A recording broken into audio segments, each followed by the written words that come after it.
and Jake Rohde. We are going to be talking about today's Week 6 NFL slate. Boy, it feels like a long time since last week when I was in LA and I was going to the Rams game that day. And I don't know, for some reason, this feels like a very long week.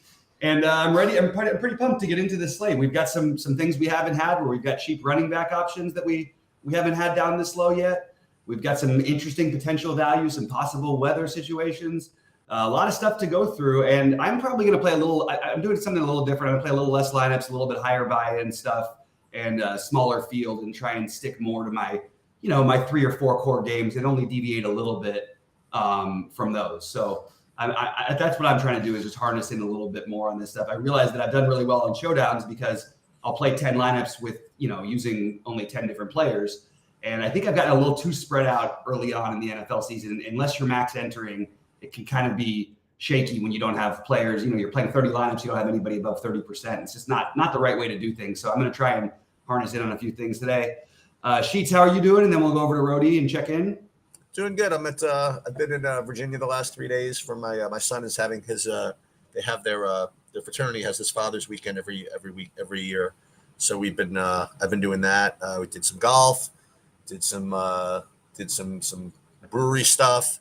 Got a chance to chill with him a little bit, and I holed up in the hotel for one more for this, and then I'm going to be back on the road to head back home. Nice.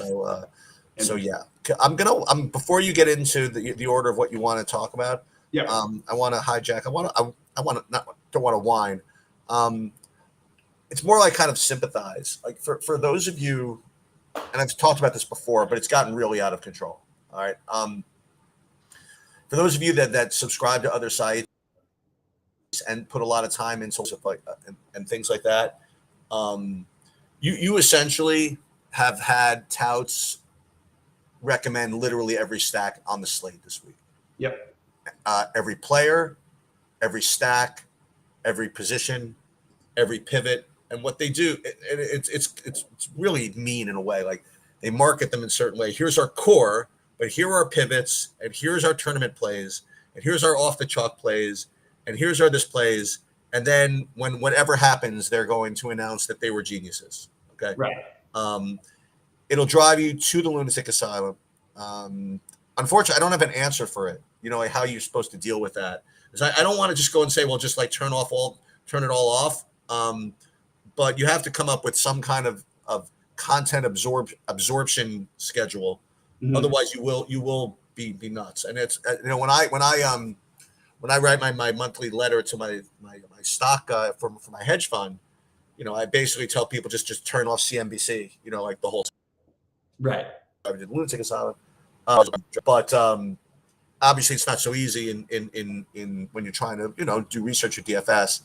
But just have that in the back of your mind when you're listening to all these content providers.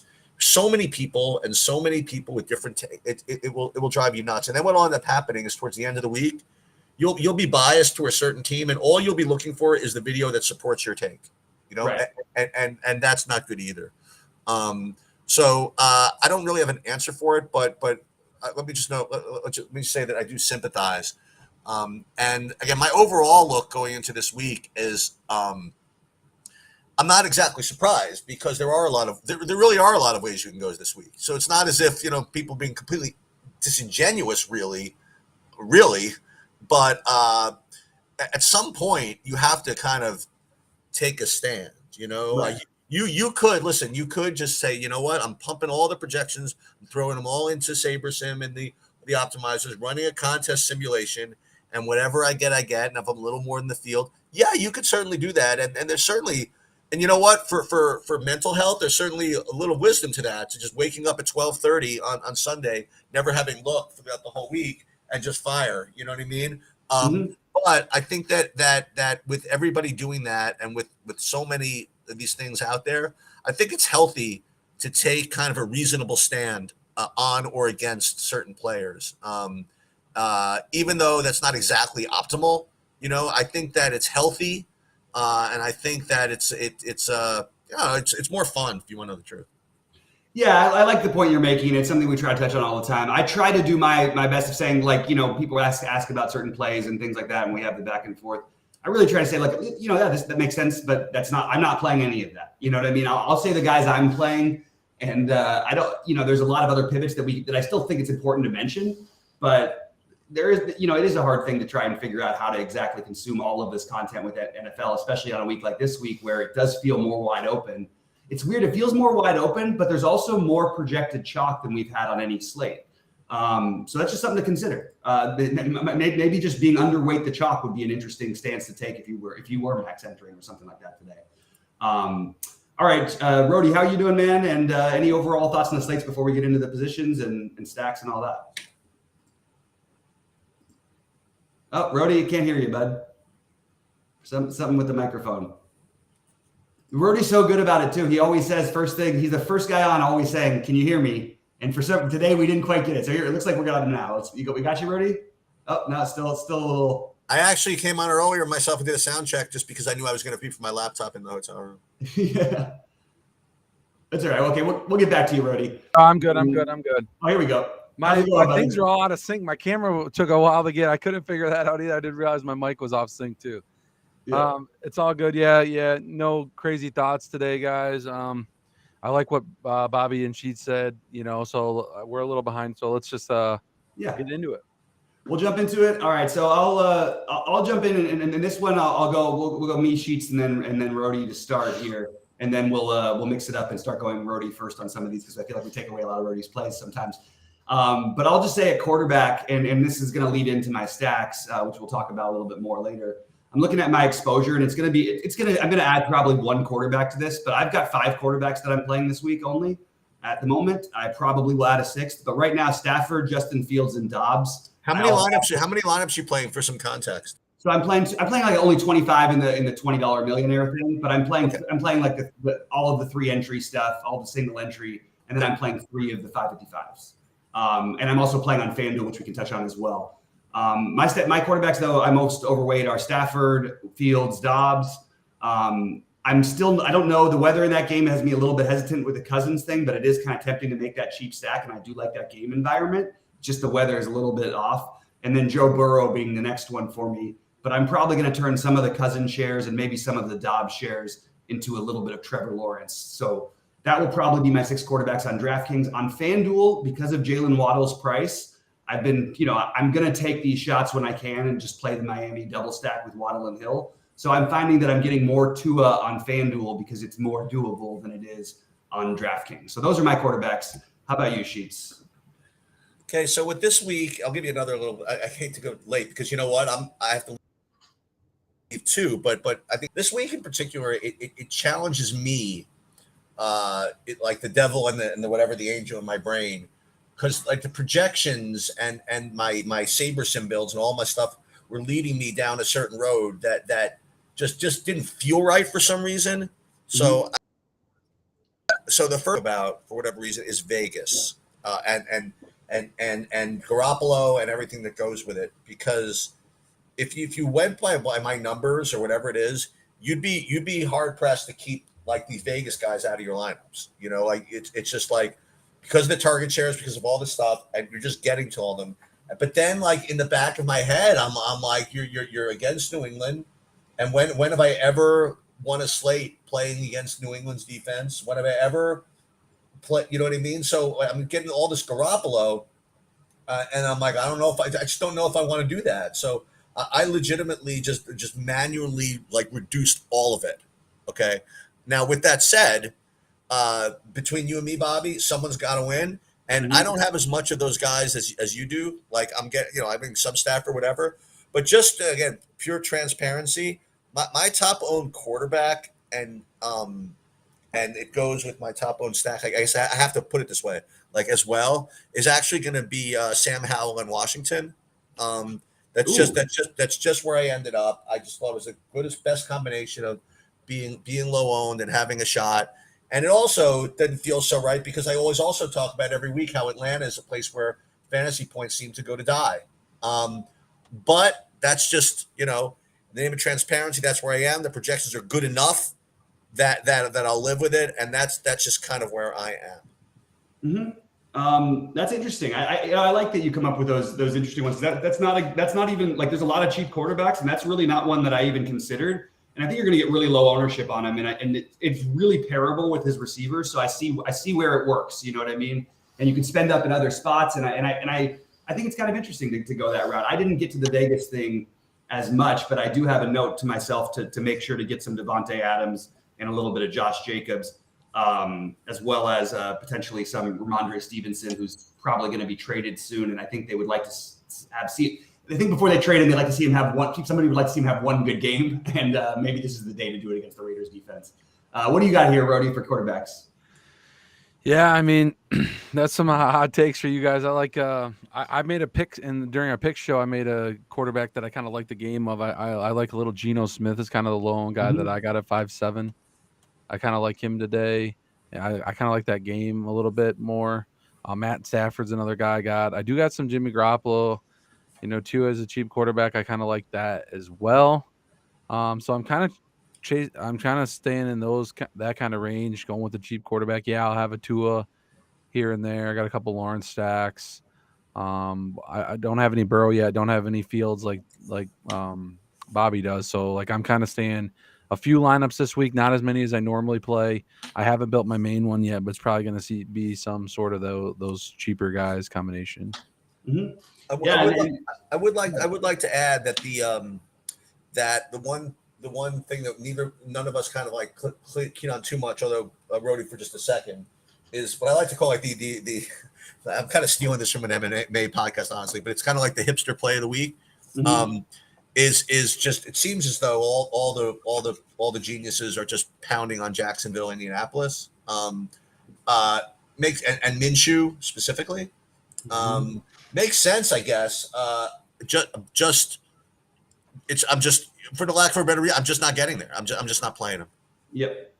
Yeah, no, and I didn't get there either, but I actually have no issue with anyone who does. Again, it's one of those things. It's just I didn't get there, and I personally think Jacksonville has a really good defense. I love Jacksonville to cover in that game. Separate note. I think 3.5 is way too little for them here.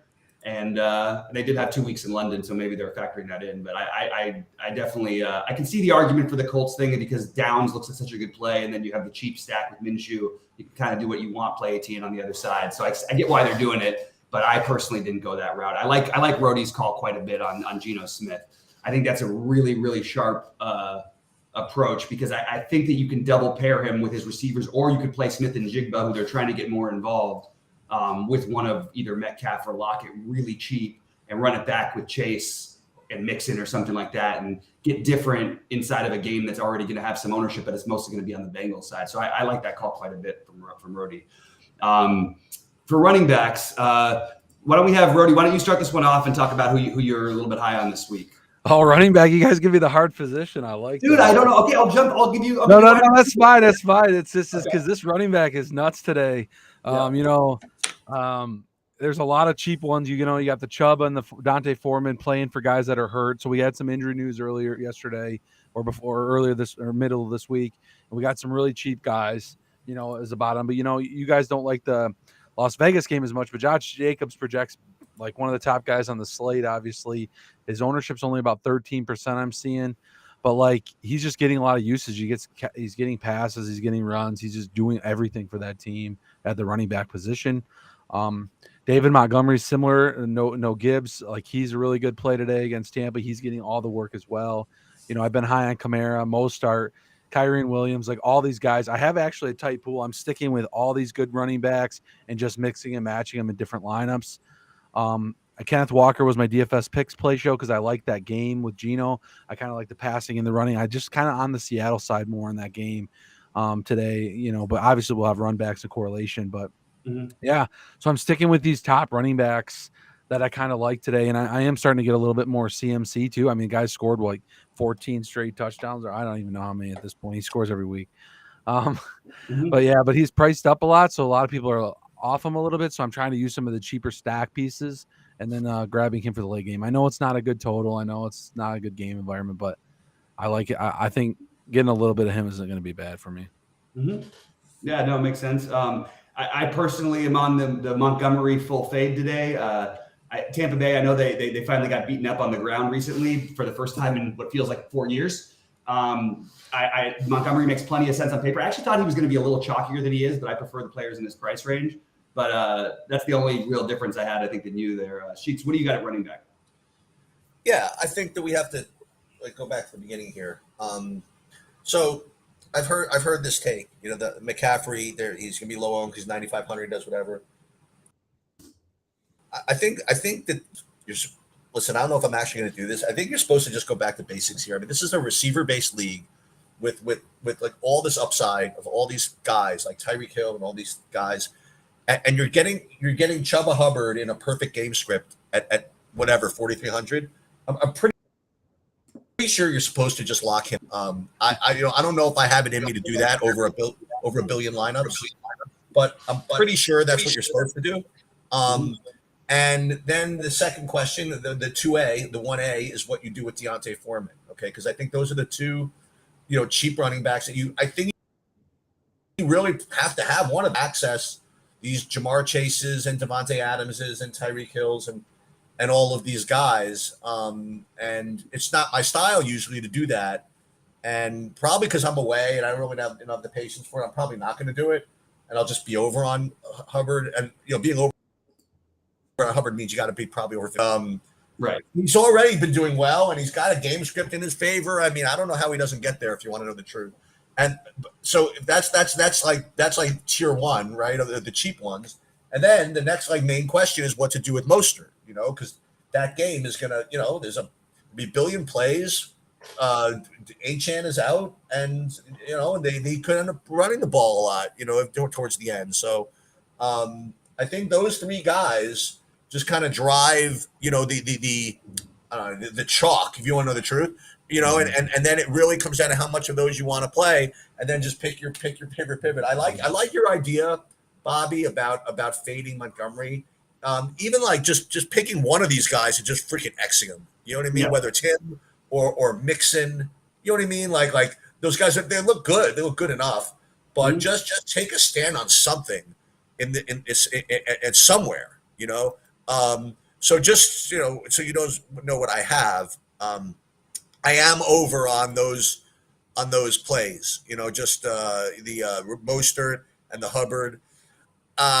Kyren Williams, obviously, that's like one of these 6,500 guys that all look very similar to me. Josh Jacobs, Montgomery, you could X out if you felt like it, like Kamara, Bijan Robinson. I don't really think it matters in a way which one of these guys. I would not spread out all these guys. I would, and I'll throw it Kenneth Walker in as well. Just you take that whole pool of them and pick your favorite, 2 or 3. And just use that, and just don't use the others. I think that's probably what you're supposed to do. I don't know exactly how to do it, but I think that's probably the best idea. Is to lock in Hubbard and just try and take a stand on one of these running backs and just spread. Yeah, that's. So it's interesting because speaking to that, that naturally in building, that's almost exactly what I did. In all my builds, so I've got right now I have 55% Chuba Hubbard. I'm not sure that I'm going to change that much. The one thing that I want to point out, though, is you have the Deontay Foreman situation. You also have the Arizona running back situation, which is definitely a gamble because Tony Jones is back. He was out, but DeMarcado looked good last week. And then on top of it, you've also got the potential of Ingram. I think I would gamble with the DeMarcado as a pivot off of Hubbard or play them together and get the two super spend downs. I'm really bummed that Jeff Wilson isn't active today because I know that without Achane, my plan, I told Rohde this on our show, I was going to go Jeff Wilson as the contrarian play instead of Mostert because he's another one of these speed guys. And if the game gets out of hand, you might see him with the monster game. They actually ran some plays for him near the goal line in the last game as well. So he's out, which makes Mostert even feel more of a play. So I'm probably going to be a little bit underweight on. Well, right now I've got Chuba as my number 1. I've got Kyren Williams my number 2, and then a guy Rohde mentioned on our show. I got way heavier on Kenneth Walker and sort of got lower on Mixon just due to ownership. And then I'm deep on the high end. I'm playing. I don't want to play Montgomery, so I'm going to play Bijan Robinson and Etienne. And then because of game stacks, I'm going to have Madison in my lineup. So those are my main guys with sprinklings of Stevenson, Breece Hall, and Joe Mixon. But they're really more stack related if I'm going to play the Stevenson and Mixon guys than they are the other way around. So I'm probably going to be over 40% on Williams, over 50% on Hubbard, probably in the 30s for Robinson, Etienne, and Walker. So that's Rohde, what do you think of Mostert? I mean, is he like someone you would play in like your big buy and stuff? Yeah, he's the chalk guy. He's like 25-30% almost. Yeah. I'm seeing 25 mostly. I have him in lineups just because I like him, but I'm trying to get to more of the receivers. Like I like the Chuba pair, like you mentioned Chuba, and then run it back with like a Hill Waddle type thing. I'm trying to get a little bit less Mostert. I'll be under on Mostert probably. Okay. Yeah, and by the way, I love Mostert today. I just probably end up under as well. I have him in my dynasty league. I got to trade for him. I'm liking him there, but I'm like, yeah, I'm gonna play less of him today. Yeah, well, it won't surprise any of us one bit if he scores 35 fantasy points. It's just a matter of it won't surprise us. Can Kenneth Walker score 36 and Travis Etienne score 37? Maybe, I don't know, something like that, I guess. Also, you never know. The passing game could rule the day. And remember, one thing about Carolina, they have to play more snaps on defense because their offense doesn't move the ball much. But if they do actually find any success against the Miami defense that's been weak, you might see that defense look a little better than they have. So maybe a little bit of an argument, for why we could fade Mostert. I'm certainly looking for one. All right, let's talk about wide receivers, Sheets. Why don't you start us off with who you like, who you're heaviest on? Right. Devontae Adams is showing up as just a really, really good play. Between him and Myers, I mean, two of them really. I mean, they just have all of the receiving work. The Raiders. So I do like both of them actually. But my highest owned two guys are just the guys. They're Chase and Hill. Those are my two top owned receivers. And then Josh Adams is only to stack out a little bit, so it reduced his ownership a little bit. So for me, it's Hill, Chase, and then Terry McLaurin, just because of those the Washington stack. Yeah. And then and right back to Nico Collins from Houston, I suppose. I don't know what I want to do with. I think the Adam Thielen play is going to be the play that people make. It makes sense, I suppose. I mean, he gets 35 targets a game, and it's a good game script. He plays in this game. Maybe. I'm probably just with the field on him. So for me, it's Chase, Hill, McLaurin by virtue of the stacks. Nico Collins is the next. And one guy I'll throw in just because I have more of him than I thought I did. The playing guys in 2017 angle, I have like 17% Michael Thomas. Oh yeah, I've got some Michael Thomas as well. All right. Okay. How about you, Rohde? What'd you get into at wide receiver? Yeah, I like that Michael Thomas call. That's a good one. We've been talking about him for a while, but he's getting good yards. He's just got to get in the end zone. I like the Chase and Hill. Obviously, I like with my Stafford stacks. I like a little bit of Nakua and Cooper Kupp because Nakua does well against the zone. Arizona runs a lot of zone, so I small sample size with him. So I like that stack in that game. So I'm going to have them. Jalen Waddle, another one you can kind of pivot off of Hill if you like that. I think he's might get healthy. He should be back at it again. DK and Lockett, two guys in the Geno stack that I'm kind of on. Maybe Josh Downs, a guy that Bobby mentioned right off the rip. Yeah, 40. His price is up a little bit, 4,100. But if you're playing that, I know they don't like the Jacksonville game, but if you're running a Jacksonville stack, you got Downs there, Pittman. Kind of like Downs, a cheap guy, just to sprinkle in. I like Kirk to sprinkle in out of that game. I have no game stacks. Well, I have a couple of Lawrence, but no Minshew. Just a couple mini stacks of that, and then Marquise Brown, run back in that Ram stack, and then that's pretty much my guys. I'm staying. I do like Jacoby Myers. I am 5'8" for his. I think it's a price thing, so I really like him in that game. I like him more than Adams. So I've got two others just to throw it. Just I one to caution about, and one to just because I'm seeing these couple of questionable tags, or whatever. In addition to Nico Collins, again, Robert Woods. It's not somebody you like to play, but with Tank Dell out, more usage. And if you're I hear T. Higgins is probably going to play. Just I just want to remind people that I think there were several games where T. Higgins I'm not sure whether he was going to play, and they had him play, and he played like 2 snaps.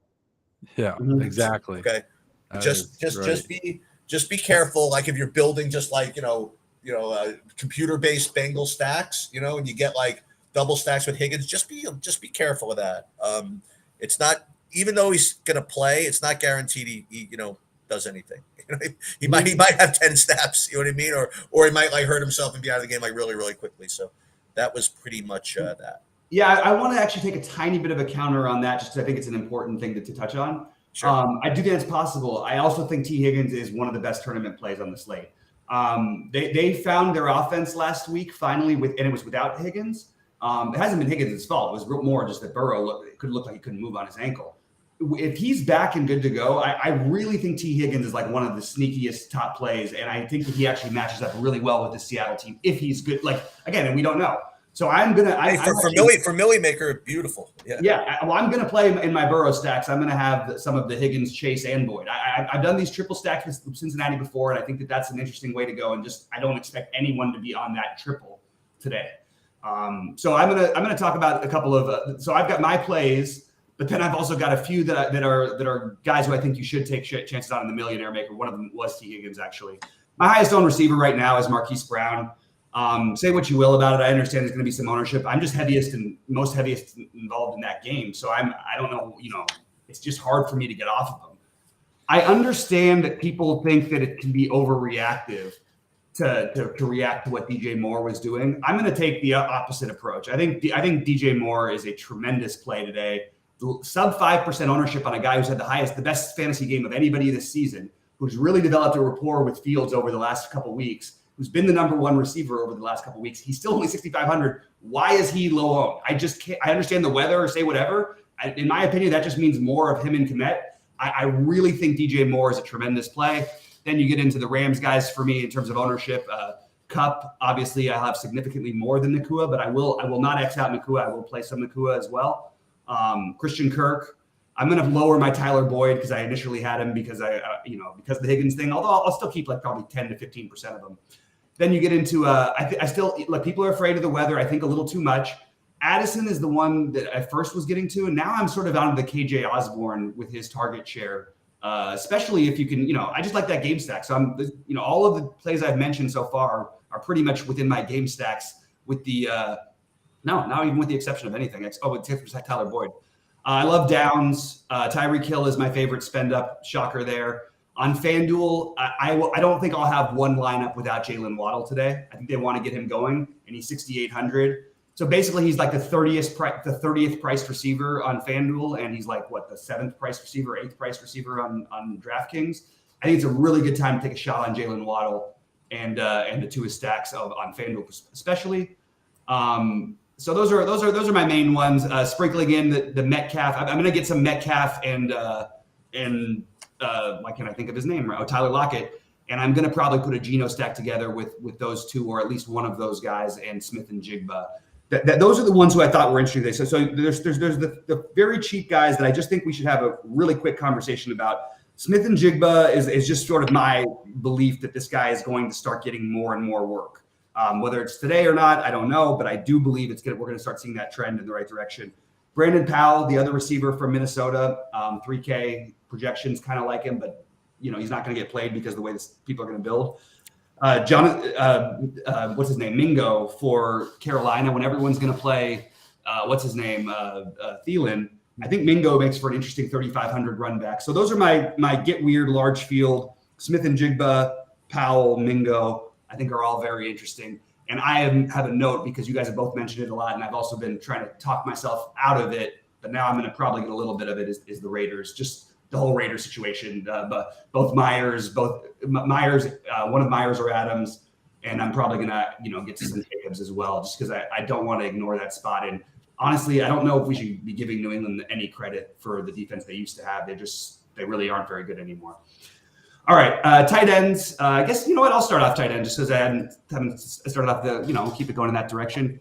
For me, tight ends are right now. I only have 5 tight ends that I'm playing. I don't like tight ends that much this week, but I do like a little bit of the Hawkinson and Kmet together. I have a little bit of that with my fields.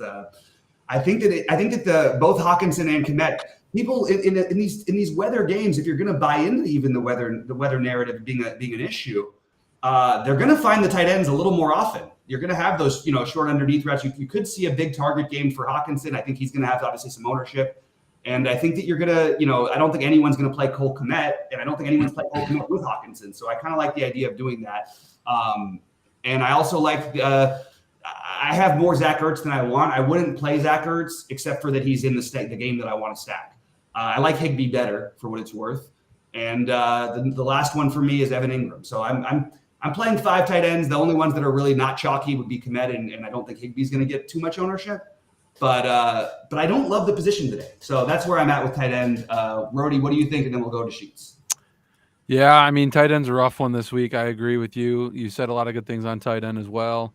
I'm seeing a little bit of Kyle Pitts too, here at tight end for like more of an optimal play. And Ingram too at 4,500. These guys are the little bit more chalky guys. Zach Ertz is up there a little bit too. I like to go back to a little Dallas Goedert today a little bit. 4,800 still a good price. No corners. The couple Jets defenders are out in the secondary, so could open some things up back there.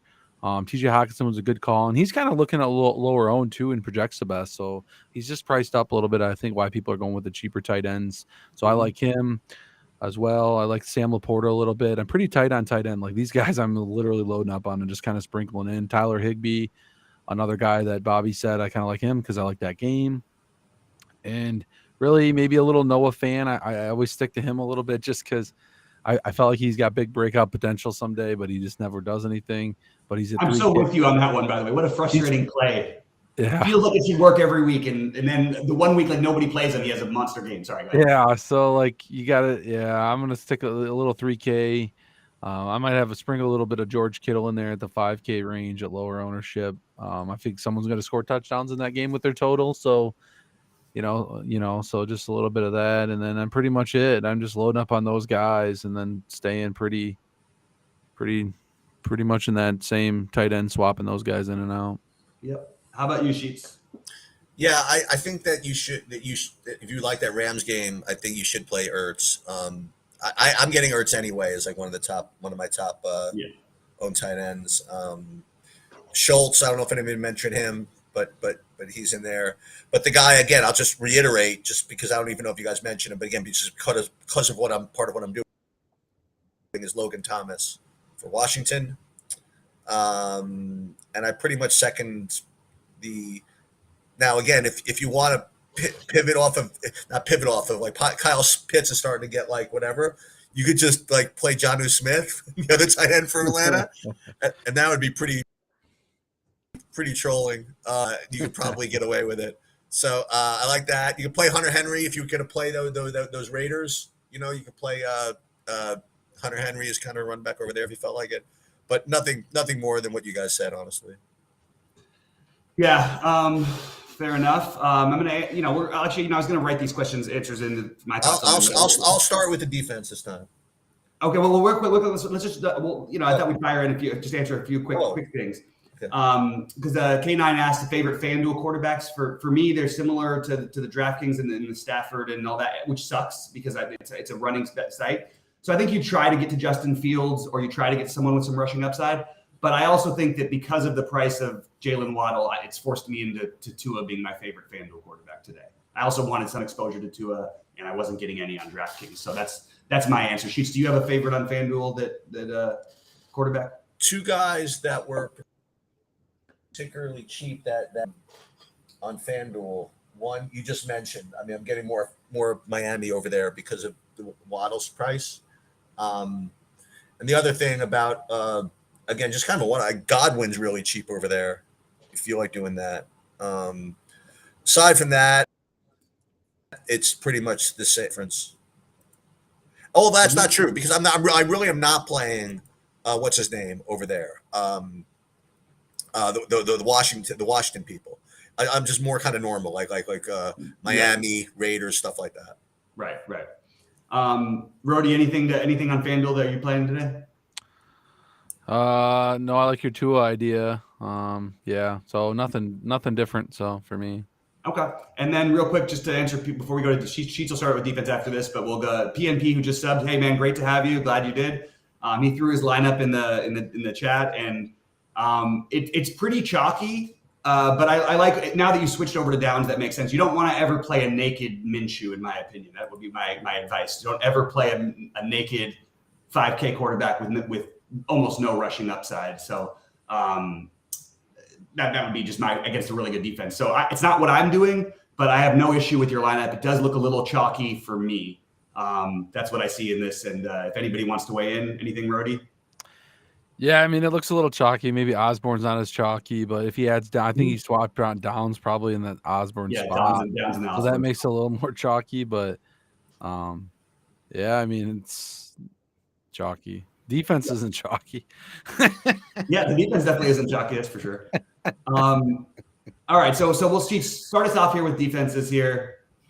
Yeah, so as usual, normally I'd like to reduce whoever my top-owned defense is to less than 20% or less, just as the way kind of variance works. And usually every week there is a team that kind of challenges that, because there's a team that I get to like 30% of, and then I am going to reduce it, but it's still worth me mentioning who that is. And it's just the stream every week. We're going to stream against Cousins every week. So this is the team that I have to force myself out of. But that means they're still going to be my top owned. They're still going to be my top owned defense. And then after that, like other kind of like weird cheapos, like Tampa, back to the Cardinals, stuff like I have them. They're not actually that bad, but that my top one, I guess, would be the Bears, and then I always play a little bit of the Cardinals, and I guess the Bucks would be the next highest owned. Interesting. Rohde, what do you got? Yeah, it's pretty spread out on defenses. I don't see any super chalky ones. I mean, the 49ers and Vikings are a little high, but they're the pricier ones. You know how we like to go lower cost defenses. I like the Lions a lot today at 2,700. They're probably next on the chalk list of number 3 there. And then you got Bears at 2,500. It's okay. I remember another one that I want. Yeah, Cardinals at 2,400 isn't terrible like that. Bucks at 2,300. So a couple of those lower cheap defenses that we normally like to play. But I'm pretty heavy probably in the Lions range there. I think that's what I got mostly. Yeah, I'm with you on that. Lions are by far and away my favorite defense. I don't think it's even close. I actually think this could be like a really ugly situation, for Baker. You have that kind of a pass rush that the Lions have, and Baker, just like Cousins, when you get that pass rush, and they've done a good job protecting him, to their credit, but I don't know if they can stop that front line. So I am going to be way overweight both those defenses. Will be my top 2. Will be the Lions and then the Bears. And then I love the Browns against San Francisco today. I think the Browns, look, here's my bold call of the day, I guess. That maybe not my boldest call because it's not a fancy red. I think the Browns are going to beat San Francisco today without their quarterback as big as. Well, then go play PJ Walker at 4K. Well, I think that their defense is going to beat them. I don't think that it's going to be. I swear, I see a defensive touchdown. I see some field goals. I don't think it's going to be a high scoring game. It's really bad weather, and I think this is the one that maybe that's the upset of the day. I'm actually going to put it in a parlay with that one, and then I'm going to have the Lions. I'm going to move the line up to 6.5 for the Lions game and have the Lions to beat them. And I think I'm going to get probably somewhere around 20-1 for that. So for that parlay. So I'm going to try and take that shot. All right. So we talked about, we sort of have hinted on our stacks, but I guess I'll go through my stacks really quick. Obviously the Arizona Rams game I'm very high on. I like the Minnesota-Chicago game, even though the weather does concern me, but I can still play Fields in a skinny stack with Moore or Kmet and run it back with Madison on the other side, who's going to be overlooked and is cheap. I like the Seattle-Cincinnati game. would be my third favorite. And then just the other one's getting a little too popular for me, like the Lawrence thing. But so I'm mostly going to focus on those games. But I like both sides of pretty much all of those. The one thing the stack that I'm most comfortable with, taking just a shot on without any run backs. If I did, well, you have Chuba as the run back, but not making it, not stacking the Panthers at all. But I will force in some, Miami pours it on stacks. That's basically it. How about you, Sheets? And then we'll go to Rohde to close it out and take us out. What stacks? Yeah. Oh, you mentioned the Washington one. Washington, whatever. But I'm gonna throw one other thing, but I've been kind of holding back a little bit. So I have two plays that I'm gonna have less than 5% of. That's gonna put me probably 100% more than 100 times more than the field. Anyway, to win the $1 billion, we probably need a tournament that has more entries than the Millie Maker to really make this one work. But I'm gonna give it to you anyway. But before I get to that one, I'll reiterate a play that I think that I don't know if Bobby brought it up, but if you're gonna play that Rams game, you got to go back to the once and future leader of the free world, that Michael Wilson guy. Yeah, I think you're right about that for Arizona, just in case. But this is kind of like the pivot off the pivot play. So the Miami is playing. They're a 1 billion point favorite against Carolina, and one of the reasons people might be a little nervous about Mostert is not nervous is that without a chain whatever. There's going to be other running backs that kind of come in and take some of the work. So I've heard, that the Ahmed is going to be, Savannah Ahmed is the play to like go ahead and maybe even pivot off the 4300s. So yeah, that's fine. But how about we play Chris Brooks to take the Savannah Ahmed role, and during the blowout run, he'll break the ones for the 50 yards and the 60 yards at a flat 4K. To score 15 points and win the slate. So that would be, and as I say this, people are literally scrolling through the DraftKings slate to see what that is. What you're talking about. Yeah, exactly. So that's going to be the 5% guy that's going to have literally like 4 lineups, people owning it. So that'll be my that's going to be my have too many edibles play of the week. Oh man, the too many edibles play is a great call, and I love that. But yeah. I'm really pissed off because I really wanted Jeff Wilson. Was me and Rohde? I was like, he was my favorite contrarian play, Jeff Wilson. Yeah, on your show. And now he's out, so I didn't want to switch over to Ahmed. And I'm pretty sure Chris Brooks has literally 0 projection. In my work, and I don't know if anybody has him projected for an eighth of a point. So no, he's projected for 2.5 for that game, and just captain Chris Brooks. Yeah, just global swap Hubbard for Chris Brooks. How about that? There you go. All right, Rohde, stacks, and then take us out of here.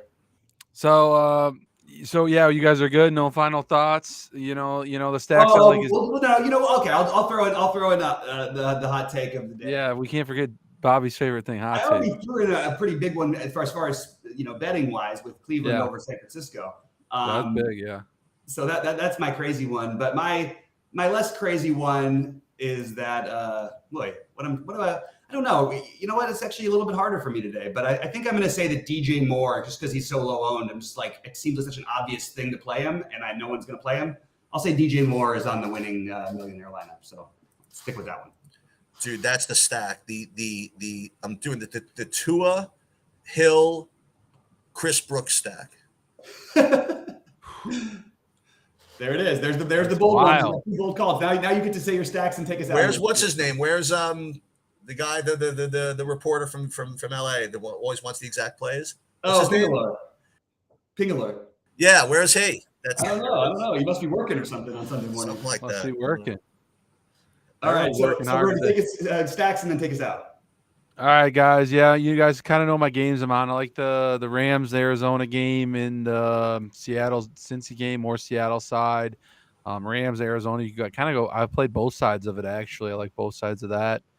Those are my main stacks today. A little bit of Raiders, and pretty much it. It's a really tough week at running back too. Kind of mixing, matching some of these guys. Maybe this is the week the chalk guy really busts hard, or something happens to him. Like like the 30% owned, 40% owned guy something happens, and that Chris Brooks is in the winner. Oh, the winner So for I sure. like what the sheets is saying, and let's just get out of here, guys. Good luck, and as always, let's get it.